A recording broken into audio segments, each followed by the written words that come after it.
Sup you beautiful people. Hope you've had a fantastic day. Welcome back to another new episode of What If Naruto Was the Son of Kaguya Otsutsuki. If you guys enjoy this what if, comment down below and let me know. And go ahead and check out other what ifs in the channel after watching this video. Don't forget to subscribe and leave a like, and also share this video with your friends. So now let's start this video. Guarding the gates of Konoha is a job that many would deem as incredibly important to the security of the village. Checking those who enter as well as those who exit, reporting any suspicious people or activity that they see, would be considered part of the job that someone guarding the gates would perform. Not a very hard job, but one that is quite important for Konoha's security. But for the two current gate guards, it was a job they had done so much, that they just stopped caring. "I spy with my little eye, something the color white," the first guard said to the other. The second guard then reached over and slapped the first guard over the back of the head. "Ow, what the hell was that for?" he said, rubbing the back of his head.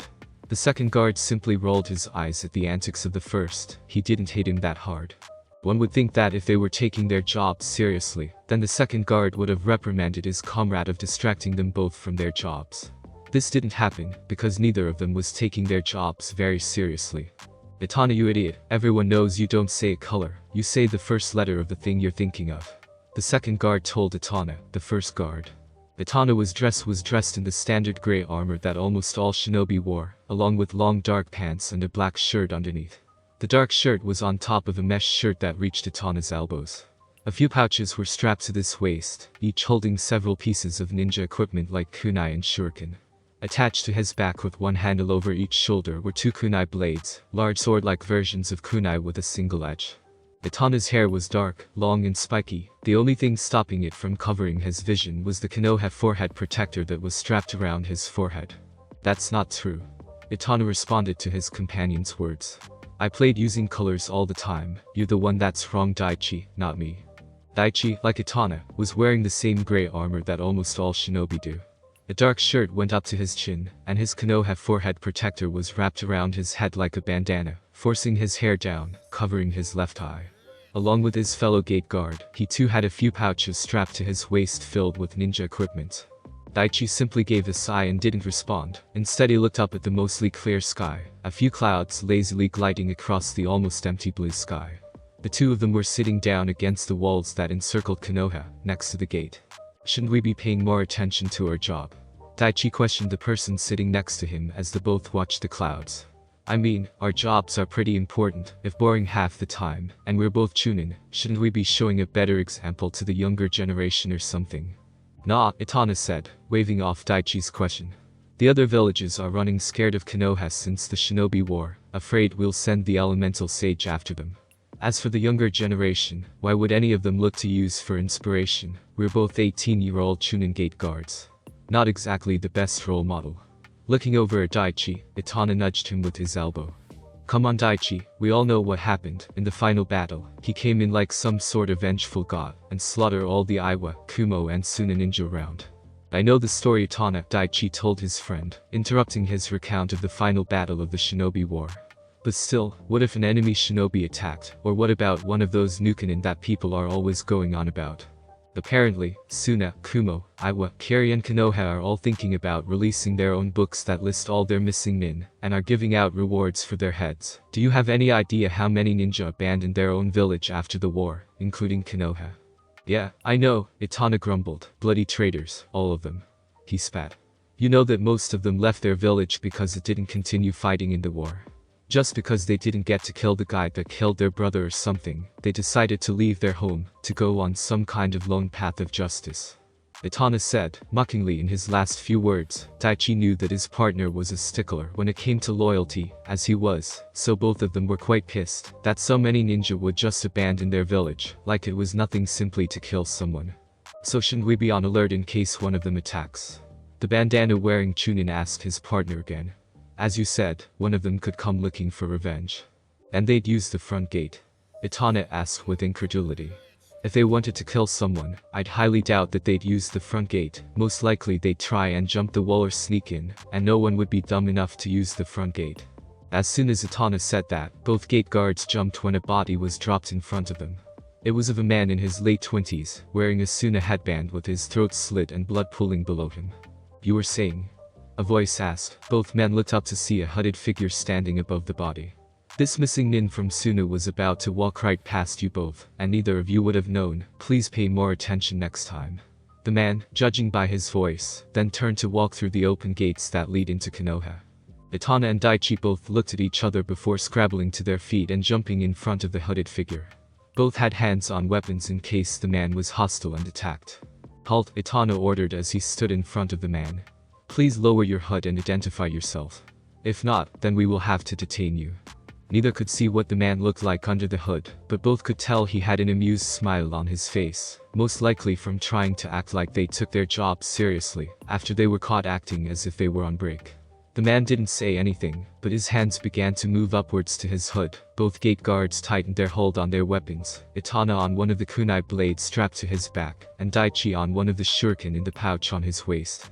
When the man finally lowered his hood, showing them his face, they both froze, unable to comprehend to the person they were seeing. He couldn't be here, standing in front of them. He was off on some kind of long-term mission. But both immediately recognized the white hair and violet eyes that the man had. He was the elemental sage.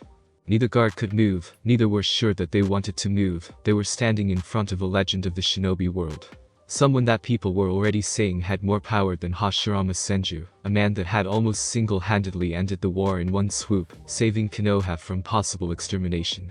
He was standing in front of them. Well, judging by your reactions, you both know who I am, so you both know that I'm allowed to enter Konoha.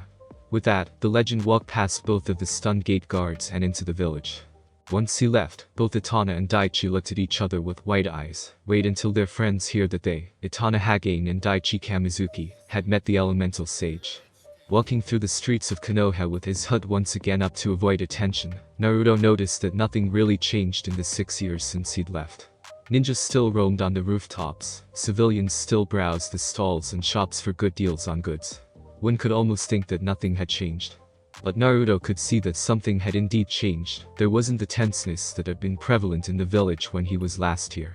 Without the threat of war, people were more relaxed than they were before, well except for the shinobi, but that was beside the point.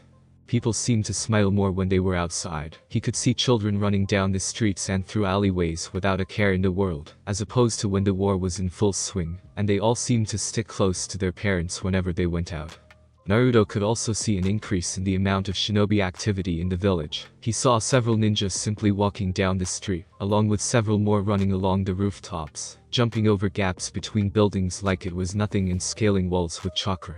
Naruto simply put that down to a boost in the ninja population. Sensing movement behind him, Naruto sidestepped just in time to avoid a cat that barreled past him, 3 children following it. Naruto blinked in slight shock as he watched because he was sure those kids were 10, and yet they were running at a speed that would put many people almost twice their age to shame. He could also say the same about the cat. One kid, a boy, was wearing pale gray robes with a red flame design on the edges, and a green ribbon tied around his waist with a curled gold design. Underneath, Naruto could make out a black mesh shirt with red lining. The child also wore puffy pants with black sandals. Red lines made their way down his face, extending halfway down his face. The white spiky hair on his head certainly caught Naruto's attention, thinking that the boy might somehow be his son, but quickly shot that down. He hadn't had any children since Mishina and Kazama. Another child, also a boy, was wearing long white robes with purple lining embroidered with black tomo markings. A purple ribbon was also tied around his waist in the same bow form as the boy from before him. The boy also wore white leggings and black open-toed shoes with a mesh top with a purple lining under it. Long black hair went down to his upper back. The child was incredibly pale, almost unnaturally so. Either he had been indoors most of his life, or he had lived in the colder regions of the world before coming to Konoha. But even then, Naruto didn't know any people alive today that had skin that color of white. The final person in the trio was a girl, wearing a robe, the same as the 2 boys, colored a light green with a pink lining that went along the edges. Yellow dots were spaced out along the pink lining. Red bracers were strapped to her forearms with a dark blue ribbon wrapped around her midsection. A mesh shirt was under her robe, lined with a dark blue color, similar to the ribbon around her waist. Blue sandals were on her feet, and her blonde hair was up in a high pigtail on her head. Naruto watched as all 3 chased the cat until they were out of his sight. He could have sworn that the girl looked almost exactly Miki, Hashirama's wife. That could have been Tsunade, but that didn't exactly give him any ideas about who the other boys were, and unless his memory was faulty, today was her birthday. Why would she be chasing after a cat on her birthday? The girl was obviously a ninja, but why wouldn't she have wanted to spend her birthday with her family? He would try and find Mickey to ask her later. Shaking his head, Naruto began to continue on his path to the Hokage Tower. He needed to finalize whatever was needed so that he could train Tsunade. He also wanted to see if Konoha had managed to get any more information on the Jinchuriki of the other 4 villages. Opening the door to the Hokage's office, Naruto noticed that the leader of Konoha was bent over his desk, rapidly going through paperwork like there was no tomorrow. He could hear insane mutterings from the person rapidly scribbling over various pieces of paper. The only real thing that Naruto could make from the ramblings was killing that water-using bastard for signing me up for this, and that was only because it was repeated so often. Clearing his throat in order to get the man's attention, Naruto decided to speak first. You know, Hiruzen, people first think you're crazy when you begin to speak to yourself, and I don't think that it would be a very good look for Konoha to have their Hokage to be known as crazy. When Hiruzen's face lifted from its position of nearly touching the desk, Naruto found that while the village hadn't changed that much, Hiruzen certainly had. Where his skin was much lighter 6 years ago, it had now darkened, giving the man a more tan skin tone. The goatee hung from his chin and his hair was swept back. The Sandaime Hokage wore the robes of a Hokage as he sat at his desk, looking quite royal. Though Naruto could see that Hiruzen wasn't very comfortable in the robes, he probably preferred his ninja outfit for its fitting. Naruto, Hiruzen said in surprise. How are you, my friend? What brings you here? Naruto was at first surprised that Hiruzen would address him as a friend. He wasn't very sure where Hiruzen got off calling him that, but if he had to guess. Hiruzen, your head must be full of fantasies about women to have forgotten what today is. Another voice sounded from the side of the room. Looking over to the source of the voice, Naruto came face to face with the form of Tobirama Senju, sitting about on a couch at the side of the room. Aside from a few wrinkles visible on his face, the Nidayume looked almost exactly the same he did at the end of the war. Naruto gave the man a small smile as a greeting. When Naruto had found Tobirama with a hole in his chest, he was barely breathing and hanging on to consciousness, thanks to the work of a few ninja who had some medical experience. Naruto had proceeded to heal the man, regenerating the hole in his chest within seconds, much to the amazement of those around him. Within a minute, after those with medical experience had given the Nidayume at once over to check that everything was where it should be and was working properly, he was on his feet and moving again. Apparently, Tobirama had taken a spear through the chest from a giant puppet from Suna, controlled by several puppeteers from the inside. It seemed that the rumors at the beginning of the war weren't completely fake. Tobirama had taken the spear when he realized that it was aimed at Hiruzen, aiming to save his successor.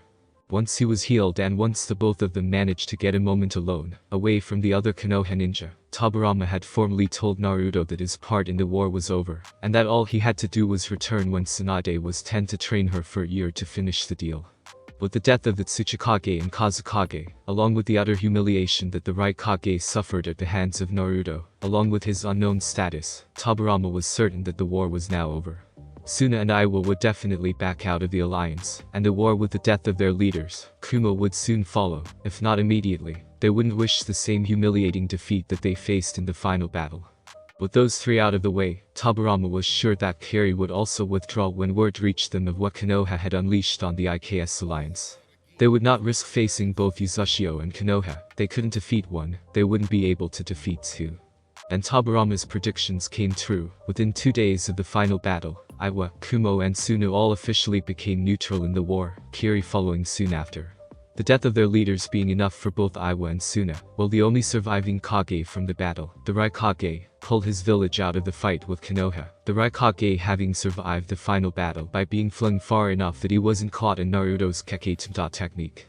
While for Kiri, the fear that the violet eyes of the elemental sage would be turned in their direction was enough to dissuade the village hidden in the mist from continuing the war. And like that, after 4 years of fighting, the shinobi war was over. Oh, Hiruzen said a bit sheepishly, along with a bit of red tinting his cheeks. I may have forgotten about that.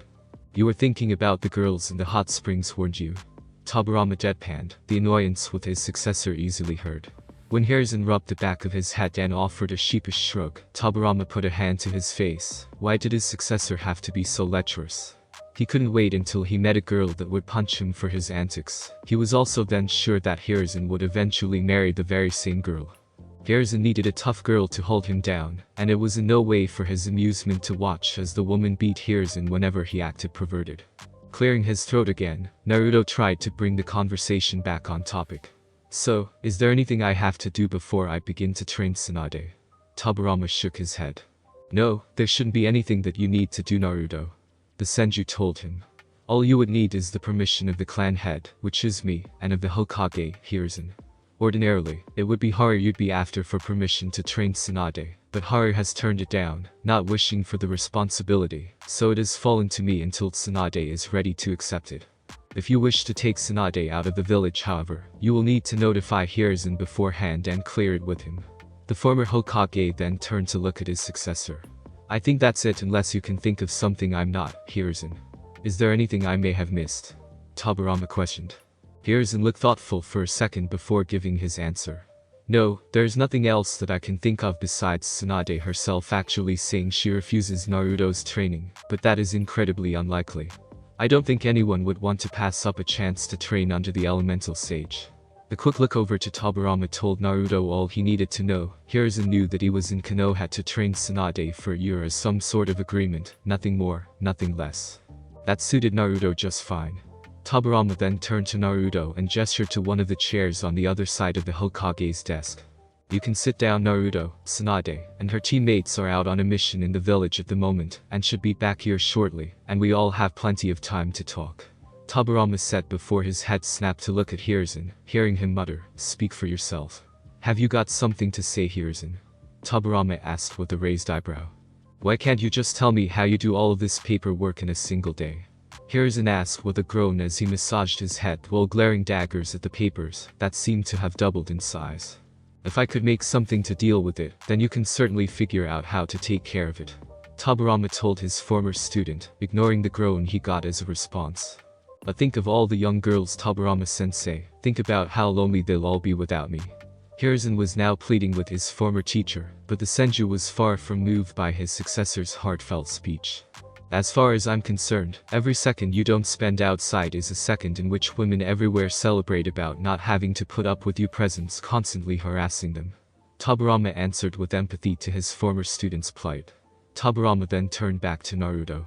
Naruto, how about you tell us how your Jinchuriki hunting went? Evidently that was the wrong thing to say, as Naruto seemed to age before their eyes. His shoulders slumped and sadness entered his eyes as he took a seat in the chair. Hiruzen gave a questioning glance to Tobirama before turning back to Naruto. Not well, Tobirama, not well at all. Naruto told the Senju clan head. In the 6 years I've had to search, I've only managed to find the Jinchuriki for the Rakubi, and that was by accident. He was using his Bij's chakra when I was around. When I went to the other villages, I couldn't find hide nor hair of any other Jinchuriki besides the Rakubi host. It was only a few weeks later when I saw Tsukumo ninja burying the body of a shinobi, mentioning the name of one of the Jinchuriki, that I found out that they had spent a few weeks after the war had finished transferring the Bij they had in their possession into a new host, under the orders of their new Kage, killing the old one. When I then searched the other villages, I found the same thing. Meaning all the information that you gave me became useless, Tobirama. I tried to interrogate the two gravediggers, but neither of them knew who the new Jinchuriki was, and didn't know anyone who did. Naruto sighed and rubbed his hands over his face. He had never felt as powerless as he did now. Do you mind telling me why you were hunting the Jinchuriki, Naruto? Hiruzen questioned, though Naruto could tell there was an edge to his voice that Tobirama used to have when they first met. That edge was his belief that as Hokage, he should know what goes on in his village, and be able to know what any conversation was about when it came to the military of Konoha. A few years earlier, Naruto would have snapped at Hiruzen in a heartbeat for demanding something of him, or for thinking that he had any control over him. He felt a familiar spike of annoyance, tinged with anger that rose up, ready to lash out at the person who thought they could demand him of something. But time had shown him that just because someone was demanding something of you that they shouldn't or don't have a right to, doesn't mean that you should lash out at them, verbally or otherwise. Though that didn't mean that he wouldn't reprimand Hiruzen for demanding that he tell him something when he had no right to. Just as he was about to, however, Tobirama seemed to know what Naruto was about to do and spoke first. He was acting on a last order from me. It was why he didn't return to Konoha with us after the final battle. I had tasked him to locate the other Jinchuriki and eliminate them if possible. Tobirama informed Hiruzen, who gave a small nod. Tobirama then turned to Naruto and gave a slight shake of his head, indicating that he shouldn't get angry at Hiruzen.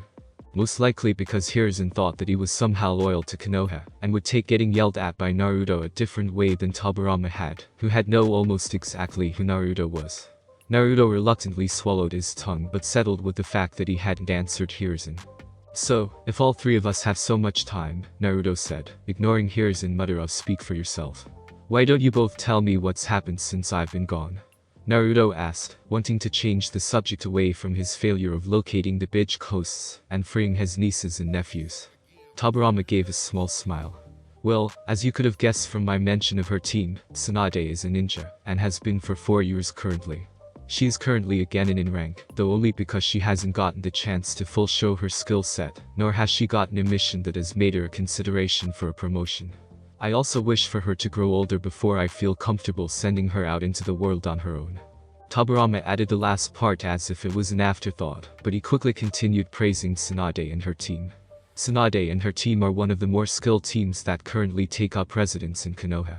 Naruto could feel the pride that Tobirama felt in his niece, and felt the same thing coming from Hiruzen, most likely because he had some sort of hand in training her and her team. While not exactly pleased that Tsunade was trained to become a trained killer since she was at least 6, Naruto was at least happy that she was doing something she liked, even if it was training to kill people for money. Naruto didn't think that he'd ever felt like the shinobi lifestyle was good one, accept it, yes, like it, no.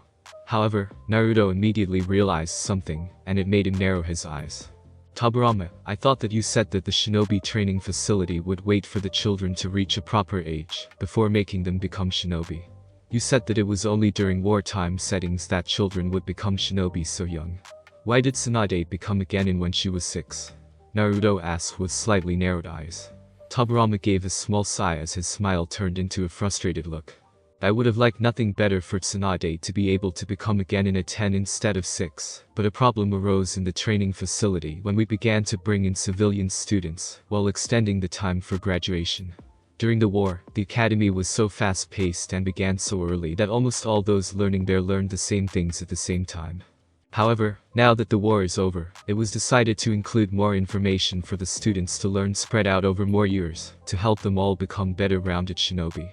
This also gives the shinobi families more time to train their children, making them more powerful than the civilian-born children, simply because they have parents who used to be shinobi. This then makes it harder for the genin to teach their genin, because some knew more than others, and they have to go at different paces to teach all three at the same time. The large difference in strength also caused jealousy and anger in many of the civilian-born genin, that thought it unfair that the children born to shinobi families get extra training. This then disrupted any and all teamwork a genin cell may have had.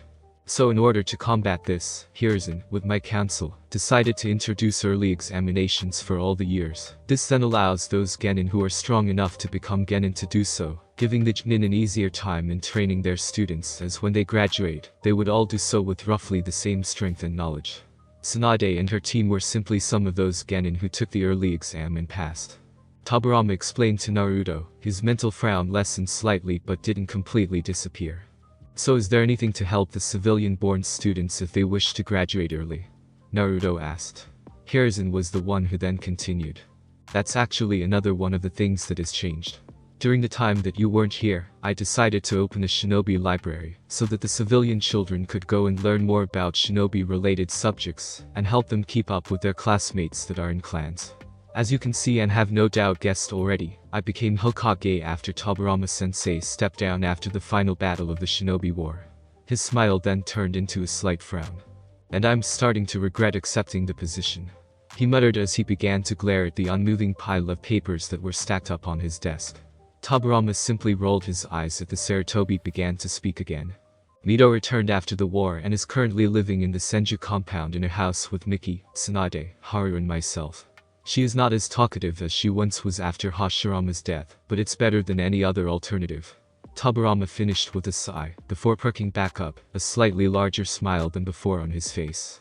Miki has also given birth to another child, a boy, named Nawaki. He is currently 4. Both Mickey and Haru decided that they were going to try for another baby. 2 years after the war ended, the situation between the hidden villages had settled down enough. Then they were willing to try for another child, without the fear of the baby growing up in war. That made Naruto smile faintly. He quite liked Mickey. She was a good woman that treasured her family. He knew that she would have loved another baby to dote on. Other than that, I have begun a new group inside Konoha, a group that would watch Konoha from the shadows, and do the more dangerous missions that the village has to offer. All members are very highly trained, and their identity is secret in order to protect any family they may have. Their identities are only be known by the Hokage, or the commander of this group. I decided to call them the Ansatsu Senjutsu Takushu Butai, Special Assassination and Tactical Squad. Tobirama explained. Anbu for short. Naruto looked at Tobirama quizzically for a second before it clicked. He got Anbu from the first 2 letters of the first and last word. Not how acronyms are usually used, but he had to admit that Anbu sounds much better than ASTB. Naruto was just about to ask Tobirama why he didn't call the group ASTB instead, when his senses picked up 3 small children almost just outside the door to the Hokage's office. I think that's all the time we have for today. Tobirama, Hiruzen, Tsunade and her team are here. As both men turned to Naruto, the door to the room burst open, and the same 3 children that he saw chasing a cat outside walked into the room, though something appeared to have happened, because the one with white hair had scratches all over his face, and a red fist mark on the side of his face, with an identical mark marring the other side of his face as well. Despite that, the boy had a big simile across his face with the cat held securely in his arms, and now that he got a look at it, Naruto thought that cat looked awfully familiar. The blonde girl that Naruto was now positive was Tsunade was huffing and giving an occasional glare at the white-haired boy, while the pale-skinned one simply stood behind both his teammates with an amused smile. "We did it, sensei, we caught Tor," the white-haired boy exclaimed, holding the cat aloft, yet keeping a tight grip on it. The kid took a look at a clock on the wall, before he seemed to get even happier. "And it only took us an hour and 30 minutes, we broke the record." Naruto didn't know whether to laugh or look on in confusion. How long could it take them to catch a single cat? Granted, he saw how fast it could run, but still. He knew that ninja trained in sometimes ridiculous manners, but this was a bit extreme. Hiruzen then turned to the clock as well before turning back to his students. "So you did, Jiraiya, congratulations." He then noticed Jiraiya's face, and Naruto saw a bit of concern appear on the Hokage's face. "Jiraiya, what happened to your face?" He then gestured to the scratch marks and the fist marks on his student's face. He also saw a bit of concern appear on the face of Tobirama as well. Instead of the reaction that Naruto expected, his teammates comforting him and Jiraiya looking sad, Jiraiya perhaps becoming stone-faced, the white-haired ninja seemed to grow sheepish, while Tsunade glared at him extra hard, and their other teammate only seemed more amused. "I'll tell you, sensei," Tsunade interrupted Jiraiya of any chance he had of explaining before he even began. "When we were chasing Tor, Jiraiya ran into me and his face collided with my face." He then proceeded to moan about how he wouldn't have gotten hurt if I hadn't been so flat-chested. "So I punched him. Twice." Tsunade seemed to glare even harder at Jiraiya as she spoke. Naruto expected the kid to call his goddaughter a liar, or say that she was bending the truth, but once again, to his surprise, the kid got, if possible, more sheepish. Naruto felt his hand slowly make its way up to his face. In front of him was a boy, no older than 10, and already sounded like a hormonal 16-year-old of the same gender. He then heard Hiruzen address his last student. "Orochimaru, is this true?" he asked the pale boy. Orochimaru tried to steal his face as he responded to his sensei. "Yes, Hiruzen-sensei, Jiraiya did indeed make a comment about Tsunade's chest." Tsunade then proceeded to punch Jiraiya twice. While the boy replied with mostly a straight face, Naruto could see the edges of his lips twitching upwards, and he was pretty sure that almost everyone in the room could as well. "Could you also tell me how he got the scratches on his face?" Hiruzen questioned his pupil again. Naruto noticed Jiraiya blush a bit red, though it was hard to notice with the red marks of Tsunade's fist on his face, and Tsunade gained a bit of an amused smile. Orochimaru tried again to suppress a bit of a grin, but couldn't entirely, the sides of his mouth twitching upwards. After getting punched, Jiraiya was launched into a bush that Tor was hiding in, landing right on top of it. The cat then proceeded to maul Jiraiya.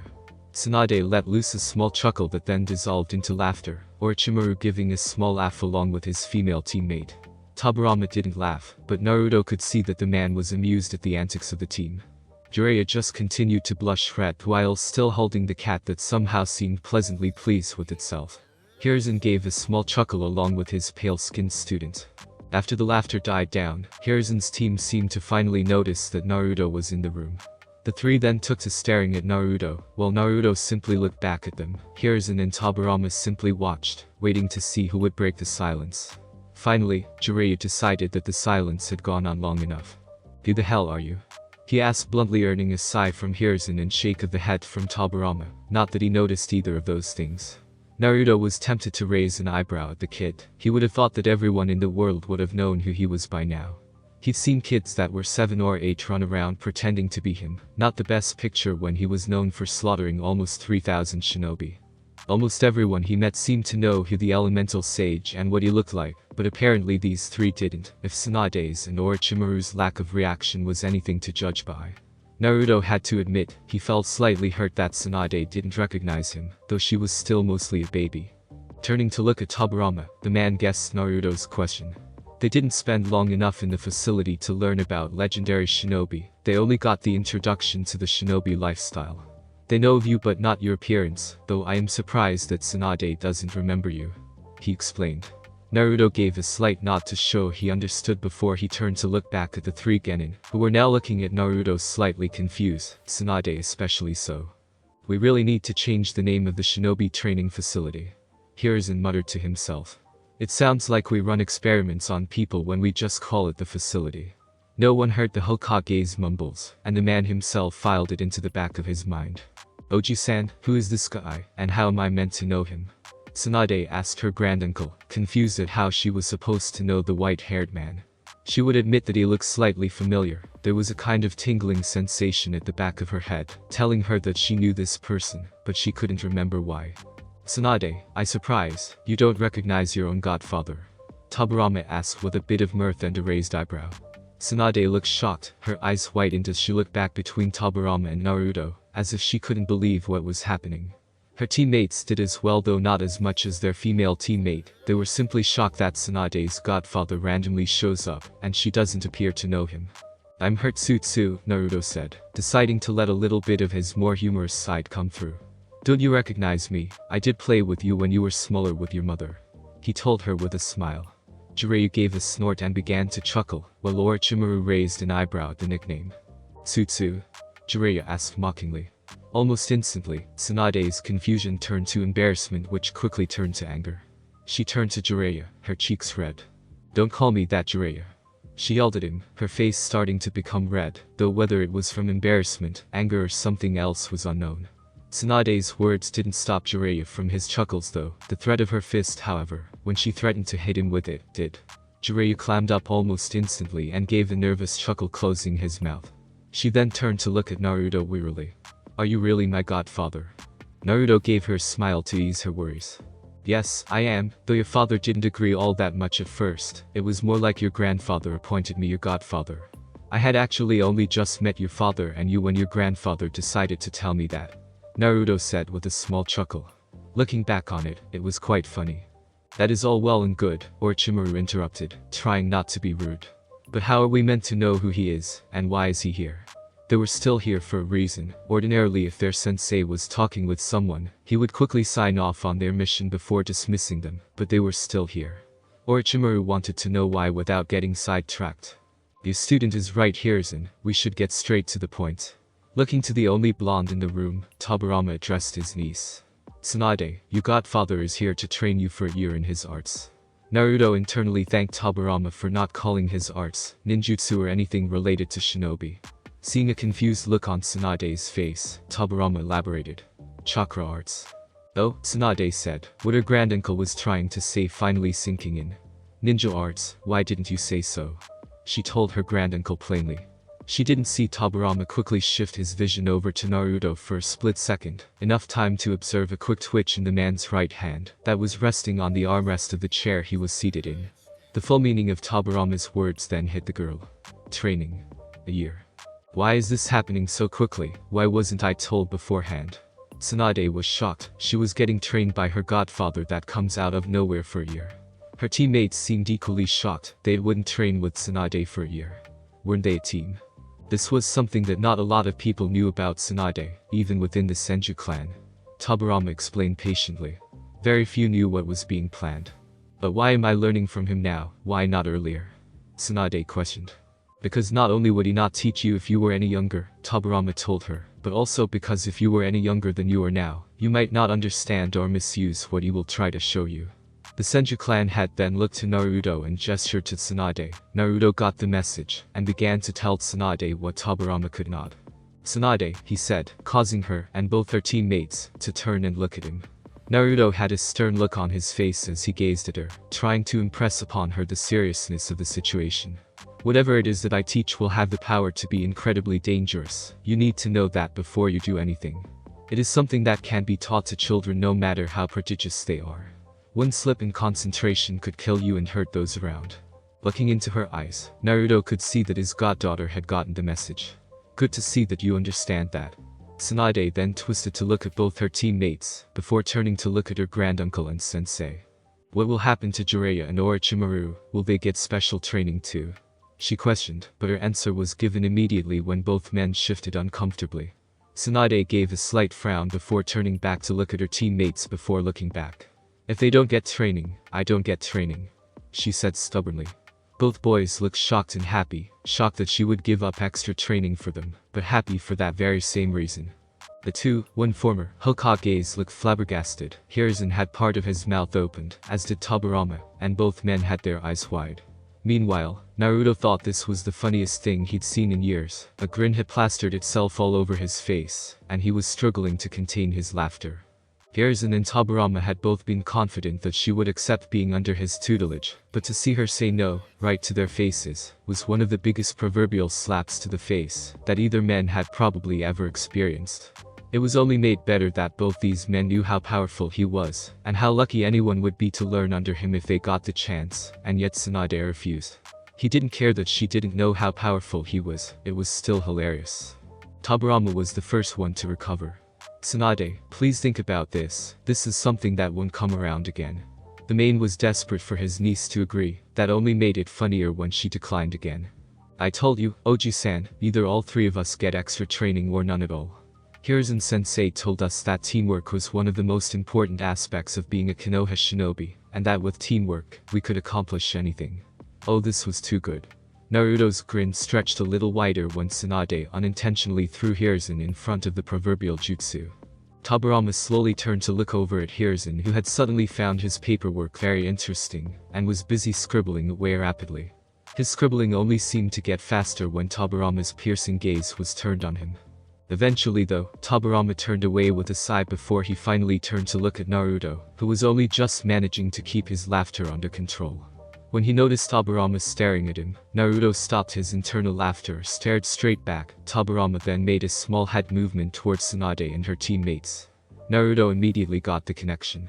Oh no, Tobirama, Naruto said immediately, shaking his head. There is no way in hell that I'm training the three of them. I was meant to train Tsunade, that was it. Not Tsunade and her two friends. But you said that you would train Tsunade, Tobirama pushed while trying not to reveal the deal to those that didn't already know about it.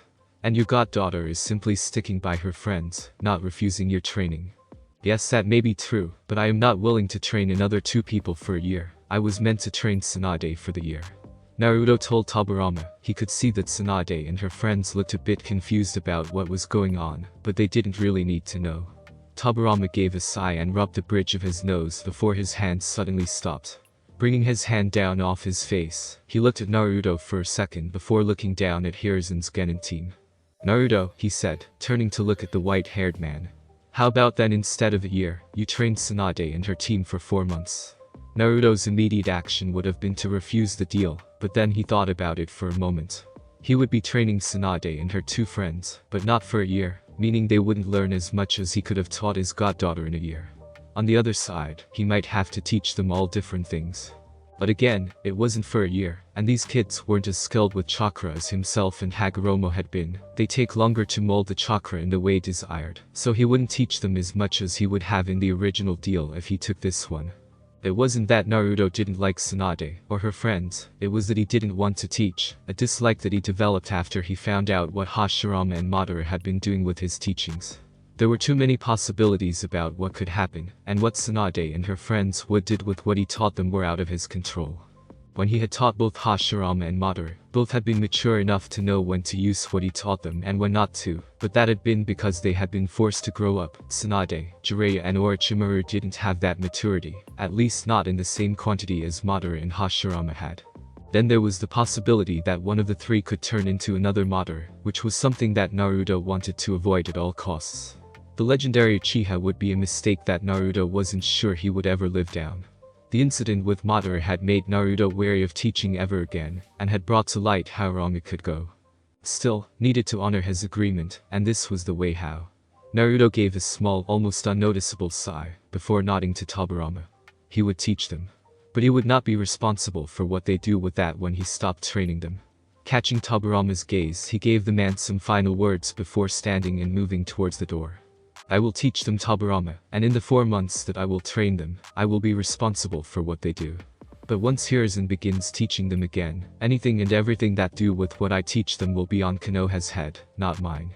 Tobirama gave Naruto a curt nod. He got the message that Naruto was trying to give. If one of them turned into another Madara, then Naruto would not be responsible for taking them down. It would be up to Konoha. With that, Naruto stood up from his chair and made his way to the door before stopping and turning back to look at his new students. Do you have a regular training ground? Naruto asked. Training ground 7. Orochimaru answered. Good, be there at 9 tomorrow. With that, he turned to leave, wishing to travel to the 2 he had used 6 years ago as a home where he could simply lie down and think. Unfortunately, Jiraiya had one last question he wished to get answered. Hey, new sensei, what's your name? Questioned the white-haired boy, making Naruto stop and turn around just as he was about to leave the room. Looking back, Naruto simply gave a look to both Hiruzen and Tobirama, before continuing on his journey to the Forest of Death. He really wanted to just rest. Turning back around and looking at his teacher and Hokage, Jiraiya only had one thing to say, well that's just rude, I hope he doesn't teach us his bad manners. He missed Tsunade's eye twitch along with Orochimaru's. Hiruzen gave a small chuckle as his student before looking at the 3 of them as a whole. Team Hiruzen, he told them, addressing all 3. Congratulations on accomplishing an amazing feat. This caused all 3 of them to look between each other. Well, I know the Tora is hard to catch, but the cat isn't that hard. Jiraiya said to his teacher, a bit confused. They didn't do that good, did they? Hiruzen gave another chuckle. Oh no, not Tora, congratulations on becoming Naruto's first students. Many people would love to be in your position, and to be trained so young as well. I have no doubt that all of you will go on to do great things. Hiruzen beamed in pride at the 3 youngsters while they just looked confused. So my godfather's name is Naruto, why is that such a big deal? Tsunade asked her sensei, but it was her granduncle who answered. Congratulations, Tsunade, Orochimaru and Jiraiya, on becoming the first students of Naruto, or as the rest of the world knows him, the Elemental Sage. Tobirama announced to the trio. That was when their minds shut down in the shock of being trained by one of the strongest people in the elemental nations. Unfortunately for Jiraiya, when his brain shuts down, his mouth tends to take on a life of its own. How the hell did Flat Chest manage to get the Elemental Sage as a godfather? Team Hiruzen then had to spend another 2 hours trying to recatch Tor, after the cat jumped through a hole in the Hokage tower, that looked suspiciously like Jiraiya's face. It was early the next morning, and Team Hiruzen were making their way to Training Ground 7, in order to meet with their temporary sensei, Tsunade's godfather and the Elemental Sage. The trio were almost vibrating with excitement over learning from the legendary figure, even Orochimaru, though all he had was a smile on his face, when both his other teammates were almost jumping up and down. Their teacher would teach them incredible techniques, and then they would be able to lay waste to their enemies. They'd be so strong that no one would mess with them. I call learning that super cool jutsu he did at the end of the Shinobi War. Jiraiya called out from one side of Tsunade as they neared the training ground. Both Tsunade and Orochimaru gave him a deadpan stare. You don't get to call techniques, Jiraiya, Orochimaru told the white-haired boy. Naruto-sensei will teach them to whoever he pleases. Tsunade gave a nod alongside her teammate. You're both just upset that you didn't call it, Jiraiya accused. He waited for them to respond. When neither did, he gave a big smile in celebration over his seemingly small victory. I call his ability to move super fast, Tsunade said suddenly from in between both boys. Orochimaru's eyebrow twitched. You're just jealous, Orochimaru, since we got his cool abilities, Tsunade told him with a small smile. Really now, a voice said, startling the 3. I didn't know you could call what things I teach you. Is that what teachers do? No, let the students run the show. Standing before them was their teacher, the elemental sage, dressed in the same outfit as he was yesterday. His hood was down so all three could see the raised eyebrow on his face. It made the trio duck their heads in embarrassment for acting like 9-year-olds.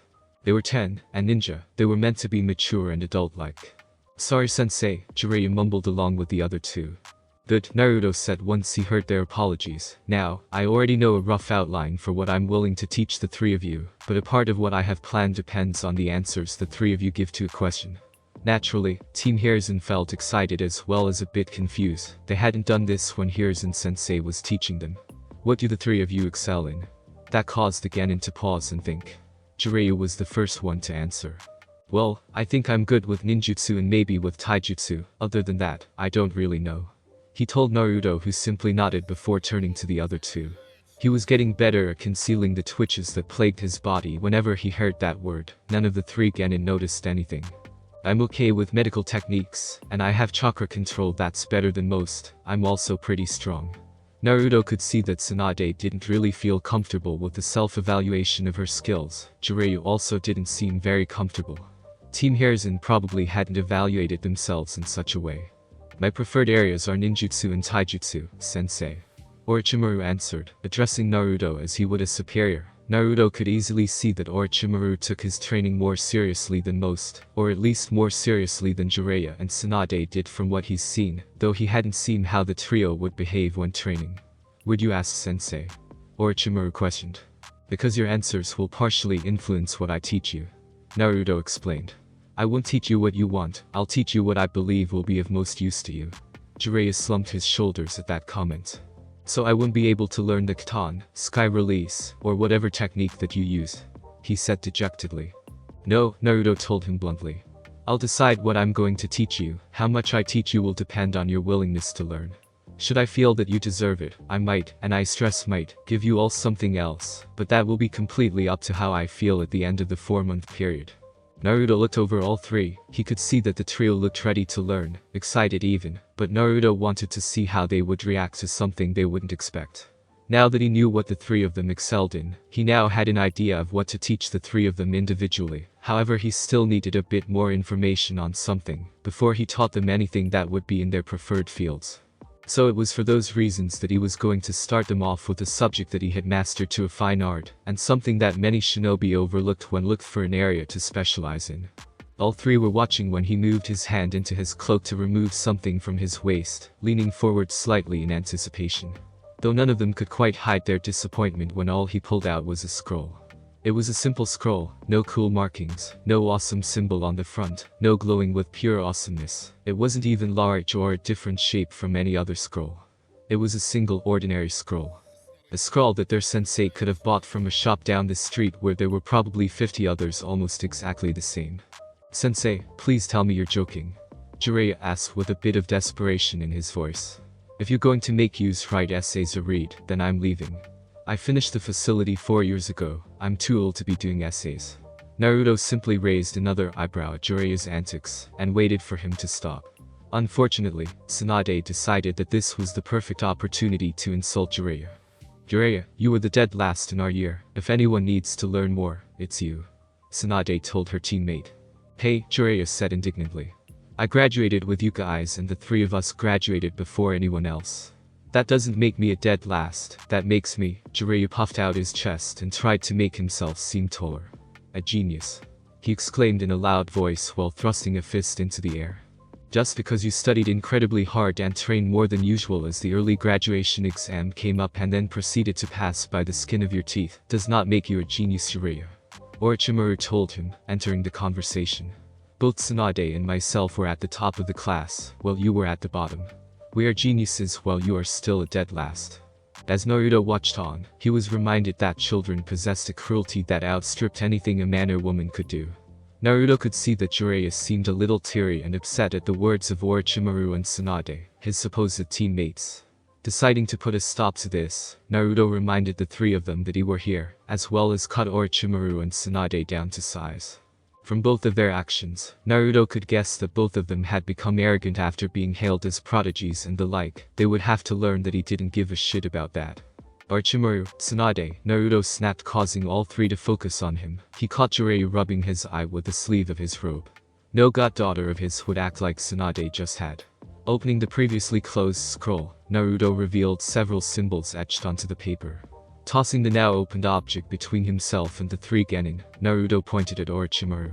"You're a genius, tell me what that is." Naruto told him, gesturing to the scroll in between them. Orochimaru tilted his head before shaking it and looking again. After a full minute of observation, Orochimaru finally gave up. "I don't know, sensei, what is that?"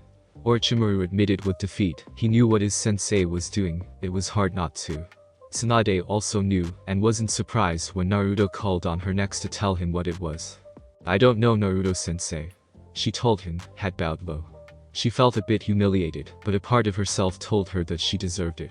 Naruto did nothing but give a small snort. Two so-called geniuses and prodigies don't even know what a storage scroll is when they see one.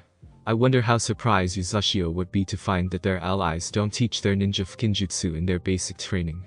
But I'm more surprised at you, Tsunade, considering who your grandmother is, and that you're part Uzumaki. I thought that you would have at least wanted to learn a little bit about your heritage. Naruto gave Tsunade a disappointed look, and noticed that Jiraiya looked a little better, and had a slight smile on his face, from seeing his teammates get a thorough dressing down. Seeing that Jiraiya was better, Naruto began to move on to why he brought the scroll out in the first place. "For at least 2 months, I will be instructing you all in fukinjutsu." Jiraiya whined, seemingly gotten over the state he was in a few moments ago, almost exactly like what Hashirama used to do as a child, and as an adolescent, and as an adult. Hashirama actually never stopped doing that. "Do we really have to learn that boring ink art?" "I'd be careful when saying that, Jiraiya," Naruto warned. "There are several Uzumaki in Konoha right now, who would not appreciate their most renowned art being called a boring ink art. There are many Uzumaki who have the power to seal off your chakra permanently if you're not careful." The white-haired boy started to look around frantically, as if one of the Whirlpool clan would jump out at him any moment, and take away his chakra for insulting their art. "So Naruto-sensei, you are going to teach us fukinjutsu?" Orochimaru asked, his eyes gleaming slightly at the chance to learn such an art. Well, he didn't know what the scroll Naruto threw in front of them was until he was told. He had heard about the many things about what fukinjutsu could do, about the possibilities the sealing arts held. Naruto gave the pale boy a nod before Jiraiya interrupted with a claim that made Naruto chuckle. "I'm going to be a seal master before both you and Tsunade are, Orochimaru," Jiraiya announced to those in the training ground. When Naruto gave a chuckle at the comment, Jiraiya looked at him. "What's so funny, Naruto-sensei? You're not meant to laugh." "I'm sorry, Jiraiya," Naruto apologized to the young boy, "but what you just said proved to me how little you knew about fukinjutsu." That caused the three members of Team Hiruzen to become slightly confused, wondering what Jiraiya could have said that would tell one that he knew little about the sealing arts. Seeing this, Naruto explained. "Fukinjutsu is an incredibly complicated art, more so than anything else that you could learn. Jiraiya, do you know how many levels of skill or practice there are in fukinjutsu?" When Jiraiya shook his head, Naruto told them the answer. 100. Jiraiya, Tsunade and Orochimaru were shocked. There were 100 levels for fukinjutsu. How hard was the art? Did their sensei really expect them to learn all about fukinjutsu in 2 months? Naruto quickly put those fears to rest after he gave them some time to process the information. "I won't make you master fukinjutsu in 2 months, that's impossible for anyone, even the most prodigious of people to accomplish. What I plan for you three, is to get you all thorough grounding in the art, and maybe letting you go into your own separate branches of the art if you all get far enough." For a bit of information on fukinjutsu, not all seal masters actually go through all 100 levels. That grabbed the attention of the three genin. Naruto continued on, seeing that he had their attention. Because sealing is so complicated, many simply go through the basics of fukinjutsu before beginning to specialize in a certain area. One doesn't have to go through all the levels in fukinjutsu, because the levels aren't linked. The levels are set up in a ranking of difficulty and potential danger involved. From levels 1 to 19 are the basics of fukinjutsu. This is what most people who learn fukinjutsu complete. The levels mostly comprise of being able to identify seals, rules about fukinjutsu, and drawing basic seals. People who complete these levels are considered seal masters by the rest of the world, but to those who truly know fukinjutsu, they would be called apprentices. Levels 20 to 49 are about learning the more advanced yet still quite basic seals. Seals that allow one to restrict memory, stop one from speaking and more. These levels also focuses on linking multiple seals together, creating a sealing array that can do different things that one seal alone can't. This is primarily why it is longer than the others. These people are called seal experts. Levels 50 to 69 focus on many of the more uncommon seals that are made. Seals that allow one to seal up enemy jutsu, project illusions, allow one to secure a home or premise, and different types of seals about containment. Those who learn from things in this section are called exotic sealers. From 70 to 89, one learning Fukinjutsu would focus on learning to manipulate seals to do as they wished. They also learn how to apply seals in different ways, from applying it on the body, to making the seal formulas smaller. People in this area of study are called arch sealers. Then from 90 to 100, those now called seal masters, learn to perfect all they have learned, and begin to create their own seals. They also begin to lessen the time they take to make certain seals, and teach the new generation of potential seal masters. One can only become a seal master if they have gone through all the other stages of Kinjutsu practice. Any questions? The 3 10-year-olds were silent, though Naruto could see Jiraiya's mouth open wide, in surprise and shock, while Tsunade's was only slightly parted. Orochimaru was the most stoic of the 3, but Naruto could still see that his eyes had widened at how much more of a daunting task that mastering Fukinjutsu would be. Are we only going to just learn Fukinjutsu? Jiraiya asked after picking his mouth off the ground. I don't think that I'd be able to concentrate solely on that, especially if it's as complicated as you make it out to be. The orphan admitted. Tsunade paled a bit at learning nothing but Fukinjutsu for 2 months. Obviously she didn't pick up her grandmother's love for the art. Of course not, Naruto told them. I wouldn't expect you 3 to keep your focus on a single subject like Fukinjutsu for 2 months. Not even Uzumaki's learned nothing but Fukinjutsu for 2 months straight. In between lessons on Fukinjutsu, I'll be working on your physical training, and at the end of 2 months, we'll stop learning Fukinjutsu and focus on something else. Anything else you wish to know? All 3 shook their heads. Naruto then sat down on the ground, legs folded, and gestured to the scroll that was lying on the ground in between himself and his temporary students. You'll find what you need for today in that storage scroll.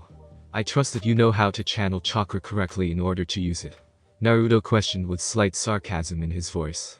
The 3 said nothing but walked towards the scroll, which Orochimaru then straightened out and laid down on the ground. The pale child then placed his hand on the scroll, and channeled chakra into the sealing array. The cloud of smoke obscured whatever was released, but not for long as the smoke quickly cleared, revealing 3 sets of brushes, ink pots and hundreds of pieces of paper. Orochimaru immediately handed his 2 teammates their respective brushes and ink pots, as well as pieces of paper, before turning to Naruto. Practice your calligraphy. Naruto said simply, thinking that they'd get what he meant straight away, though as he realized, not everyone was as smart as he thought. Why? Orochimaru asked. Naruto would have thought it would have been Jiraiya to ask that, but one look at his face showed that he was going to ask that question as well. Orochimaru simply opened his mouth first. Giving no reaction to Orochimaru's question, Naruto, once again, reached into his robe and pulled out another scroll, this one almost exactly the same as the one before it. Unrolling the scroll, Naruto revealed the exact same Fukinjutsu symbols as the one before it, almost identical in every way. Placing a hand on the symbols and channeling chakra, all 3 genin were surprised when instead of a large puff of smoke that was accompanied with someone activating a storage scroll, the scroll began to glow with chakra. Naruto then quickly threw the scroll off to the side of the training ground, where a second later, it exploded, leaving a crater in the ground. Team Hiruzen jumped slightly at the loud noise before turning to Naruto, who then explained. That was a faulty storage scroll, Naruto told the 3. That was the result of a single line being out of place when one channels chakra into the scroll to try and activate it. Because the scroll is incomplete, the chakra has nowhere to go, so it simply built up, and then exploded in what you just saw. That is why you need to practice your calligraphy, a single line, a curve a hair's breadth out of place, and you take the lives of all those around scroll when it goes off. He knew that he didn't need to emphasize the point. The look on their faces told him that they got his message loud and clear. Now, Naruto continued, don't you 3 have some training to do? Without another word, the genin of Team Hiruzen sat down and got busy practicing their calligraphy, all of them wanting to take in as much as they could from Tsunade's godfather. It may have been some sort of divine sign, but all 3 could feel that this man would make them into legends of the shinobi world. Thanks for listening. I do hope you enjoyed it. If you want the next part of this video, like, subscribe and comment down below and turn on the bell notification. And also check out other videos that I have created and enjoy. See you in the next video. Peace.